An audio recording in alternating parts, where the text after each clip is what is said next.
Welcome, dear friends, to Cardiac Radio and another program with Paul and Stephen. Paul and Stephen, this psychographed book by the medium Chico Xavier in 1941, in the middle of a world war.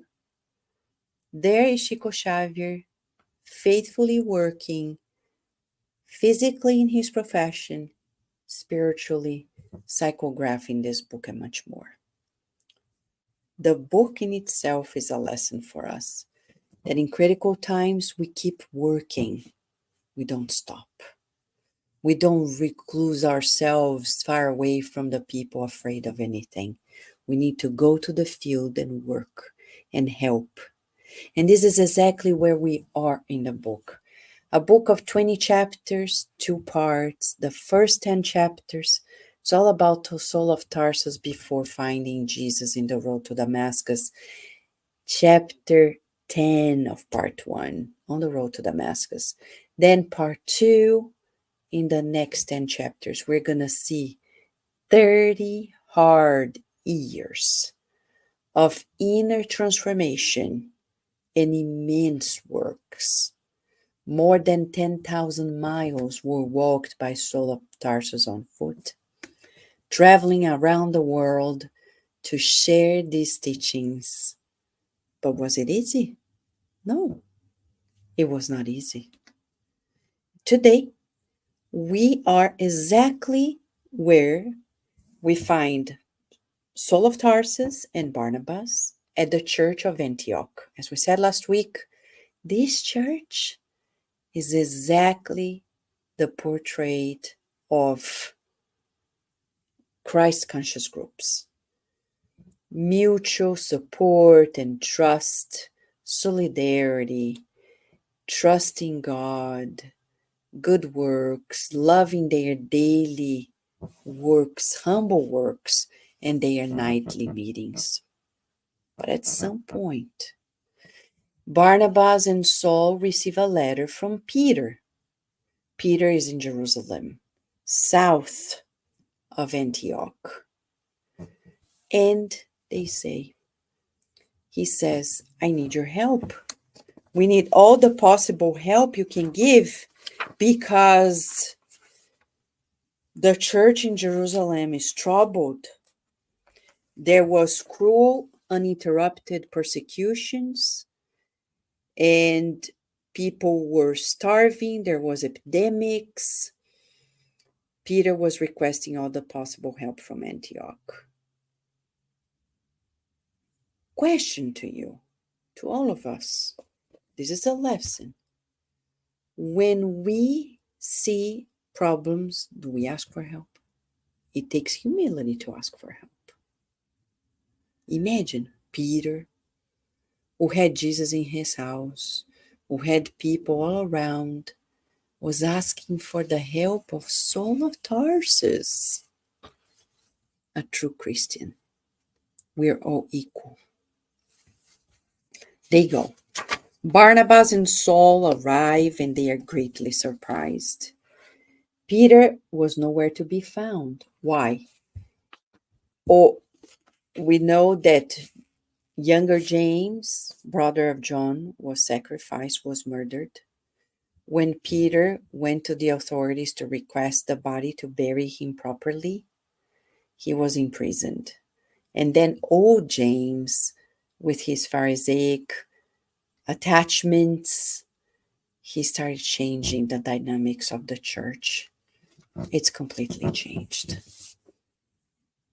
Simon's absence had changed the structure of the evangelical work. So much so that old James did not even invite them to stay at the Church of the Way. Impressive. Everything changed. So Saul and Barnabas, seeking the good, go to his sister's house. And his sister, Maria Mark, is greatly impressed by Saul, and Saul is impressed by her. Mary told her brother, Barnabas, her great dream to have her son John Mark follow in his footsteps and be a disciple of Jesus. And Saul of Tarsus is listening to that. And then Saul looks at John, young teenager, and asks, John, do you in fact feel truly called to the ministry? And he says, of course. But how would you define your purpose? I think that Jesus' ministry would be an honor. Saul then says, your intentions are praiseworthy, but you must not forget that the least bestowal of worldly honor comes only after having worked for it. And he says, I feel I'm prepared for the work of the gospel. Mary Mark is satisfied. They keep on talking. And that meeting, remember, John Mark is a teenager. He later will be one of the evangelists, one of those who wrote the Gospels as well. So think about it. When you see a teenager, we can no longer despise. It's criminal to despise teens and adolescents, to call them troublemakers, to push them aside. We need to call them closer to us, to bring them closer to our hearts, and to really do the works. Saul and Barnabas knew they had to coach him. But they think, what do we do? And then the most amazing thing comes when Paul of Tarsus realizes that they have to go to the Gentiles. But before, they say, to the Gentiles, only in this way, Barnabas, will the Christian movement acquire the character of universality. So we need to talk to people who don't know about it, if they are willing to know. Who is willing to know? Those who are suffering. People who are doing well, they don't need it. Who needs it? Those who are suffering. So here we have them preparing Barnabas and Saul to do their missionary trips. Barnabas suggests that they start in his city and go from there. In the next 2 years, they're going to travel 1,400 miles on foot in several locations, being persecuted, misunderstood, but resilient and courageous. And that's why Barnabas told John Mark before they started the traveling, it's indispensable to have discipline and spirit of sacrifice. Perfect balance must be our guideline. We cannot do anything without the Master, but we must not forget that Jesus established an eternal work in the world, and he chose 12 companions to begin it. So, and he says, illumination must precede anything, the illumination of the Spirit. Why is he saying that, Saul of Tarsus? Many people, even in Spiritism nowadays, think that giving food to the poor is more important than going to the Spiritist center. It's not. Here's Saul of Tarsus saying, illumination of the Spirit comes first. The healing of the physical body, the accommodations of material life are not more important than the illumination of the Spirit. You see, in this book, we're learning how not to play conveniences, because old James was playing conveniences out of fear. Then we also need to prepare our youth to be daily aligned with the governance of the Christ. It's not about them becoming priests, spiritist workers, but being people who are fully aware of the designs of the Christ on earth, and wherever they are, in their schools, in their work, they are instruments of the good. And the good is not about being a good person at your job. It's about going beyond the call of duty, beyond it. So here we see that they are traveling. They begin traveling in selfless missions. They are super courageous. And at some point, they get to succeed in so many ways. Till the point that they receive a special invitation by Sergius Paulus. Do you remember the Roman proconsul who was at the ship? Like when Jezeel Stephen was a slave, he was healed by Jezeel. Then he freed Jezeel. Jezeel found the Church of the Way, met Peter, became Stephen, and here we are. Now Saul of Tarsus is facing the same man. Remember that Stephen is guiding Saul of Tarsus. So at some point in the conversation, he reveals through Saul's mediumship the whole story. The proconsul is so mesmerized. He is truly, truly mesmerized. He wept convulsively, and Barnabas was in awe.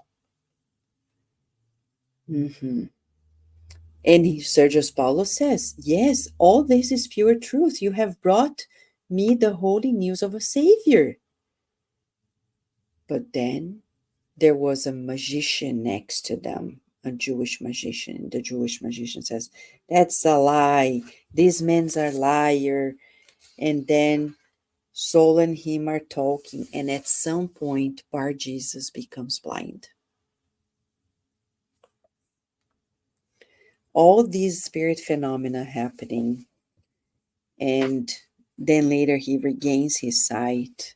And the proconsul calls Barnabas and Saul separately and says, friends, listen to this. A Roman talking to Jewish people, same level. Friends. I believe in the divine truths you have proclaimed, and I truly wish to share in the awaited kingdom. Nonetheless, I would like to hear about your work objectives and your plans. I know you do not sell your spiritual gifts, but I would like to help with my services in any way I can. Could you tell me your plans? And then they say the plans, and he says, well, I want to sponsor the first church in Paphos. And he does. He does it. And then later we're going to see that after that healing of Sergius Paulus and that prophecy, Barnabas turns to him and says, I think you should formally change your name, writing it in Roman style. Instead of Saul, he's going to become Paul. And Barnabas says there's no difference between Saul and Paul except in writing and pronunciation. This decision will be an excellent tribute to our first missionary triumph amongst the Gentiles, and at the same time, it will be a wonderful remembrance of such a generous spirit. There you go. Paul of Tarsus is now Paul. He accepts it. Little by little, in his humility, he is gaining new strength. The convert of Damascus began signing his name as Paul until the end of his days. At some point, the Jewish magician comes to them in private and says, guys, can you tell me the secret of your deeds? And Saul of Tarsus says, faith in God combined with selflessness. And then the old Jewish man showed that he didn't grasp it and said, yes, but life has its pressing needs. We must foresee them and store up resources. And Paul said, "As for me, I have nothing to make it any clearer, but God always has an answer for our simplest worries. Let us consult his eternal truths. Let's see what the message appropriate for your soul might be." So they keep on talking, and we keep on learning that for those who want to follow the steps of the Christ, we need faith in God and, most of all, selflessness. This is the highlight of this chapter, this part of the chapter. Many people say, "I want to be in the mediumistic meeting. I want to be a spiritist worker." But we need faith in God and selflessness. We cannot be oversensitive. If somebody calls you out and you're like, "Oh, I'm upset, I don't want to go to the center anymore," then you can't be a spiritist worker. Cannot be somebody who is working in that direction.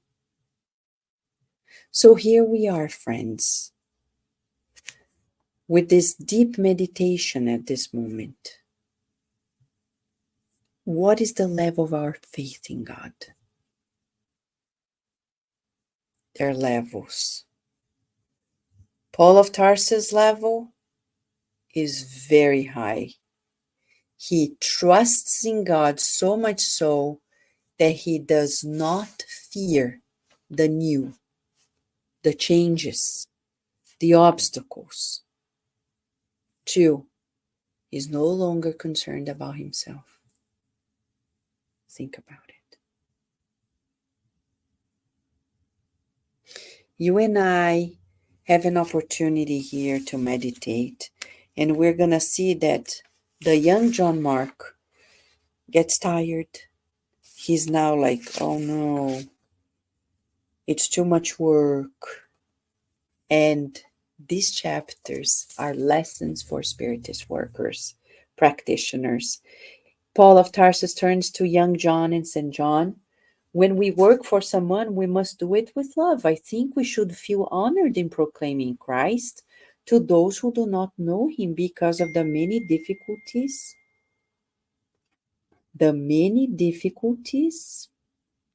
of nature. The spirit of service never casts its most difficult share on others. You place too much importance on obstacles." How many people they say, "I want to work in a spiritist center, I want to help," but when the work begins, they're like, "Oh, it's too much, it's too difficult," and then they are going to say, "Oh, I have more things to do." And it's almost an insult, right?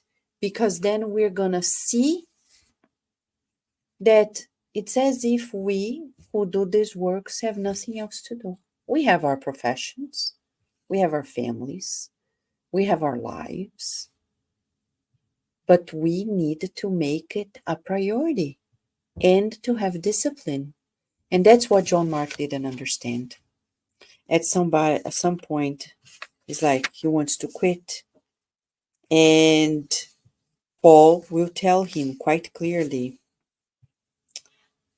if you want to take him back to his mother, you go. I won't do it. I won't get out of my way.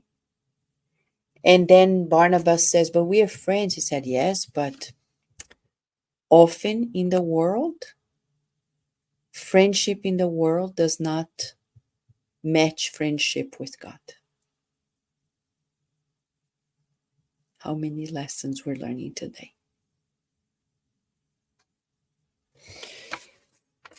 They keep on going, and the obstacles keep happening. And we keep learning the lessons of their resilience and their endurance to the point that they are going to teach us how we need to be careful about the people who cross our ways with their invigilant attitude, like the bride of a man who saw Paul of Tarsus and said she loved him, creating a whole problem in the city. That happens in Spiritist centers too.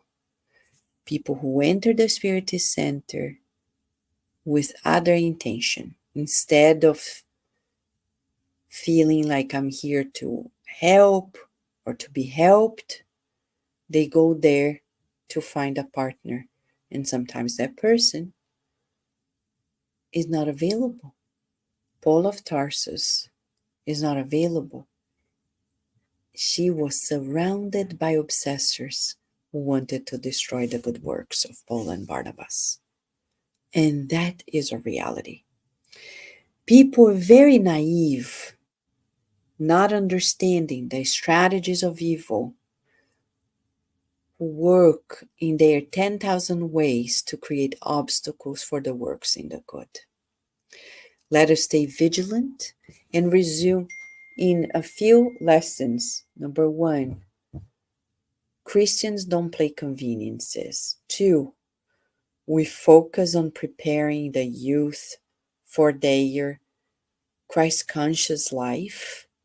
3, we are ready for the spirit of discipline and sacrifice. Are we? Food for thought.